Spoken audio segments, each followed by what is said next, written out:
Hello friends, hope you all are doing well. In this video we are going to learn the concept of math library on some built-in function that has been created by Java. So without wasting any time, let's just get started, right? So first of all, we need to create some variable with the name of integer a is 2, assign the value of 2 into a variable. The second variable should be b is equals to 4. We need to create another variable that should be a floating point value. The decimal value, let's say the variable name is c and the value is 2.6, right?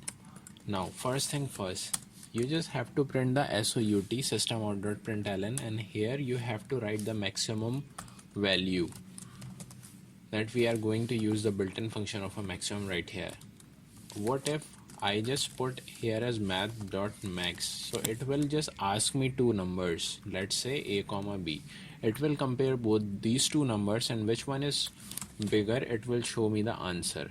So when I just run the program, it will show me maximum is 4, because when it compare the a is equals to 2 with b is equals to 4, so it has evaluated that 4 is greater than 2.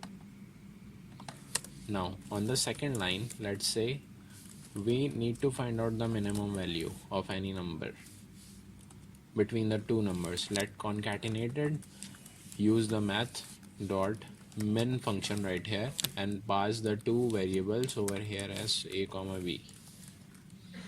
Similarly, when you just go and print right here, it is giving me some error. Just remove the extra bracket.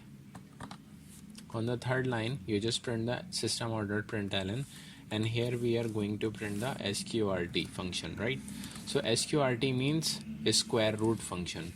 So let's say I am just writing here as math.sqrt, and here I am giving the value of b is 4. So when I just print the program, so it will just print the maximum is 4, minimum is 2, and sqrt is 2.0, because 4, the root of 4 is 2, so it has returned me the 2 value.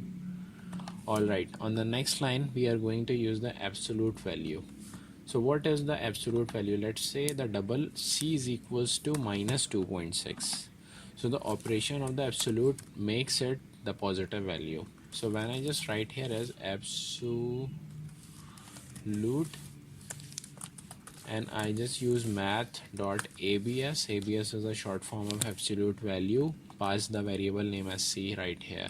So when you just save the program and run the file again, so the absolute value will give the value of 2.6. That is actually positive. So this is the function of absolute value. Last but not the least, we are just going to print the random number. So when you just write SOUT system.out.println, and I'm just writing it as random,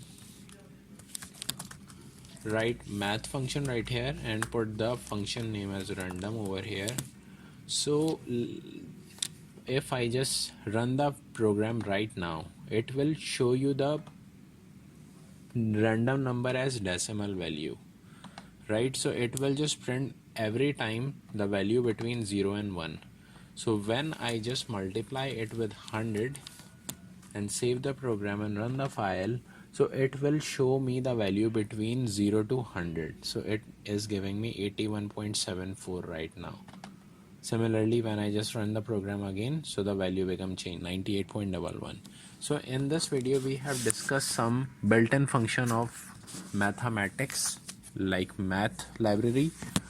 So this is how you can easily use the maths library and some built-in function in your program. If you want to ask any question, you can just comment below. And if you like this video, please hit the like button and subscribe the channel named Tuition Tonight. So meet you in the next lecture. Up till then, stay safe, stay tuned.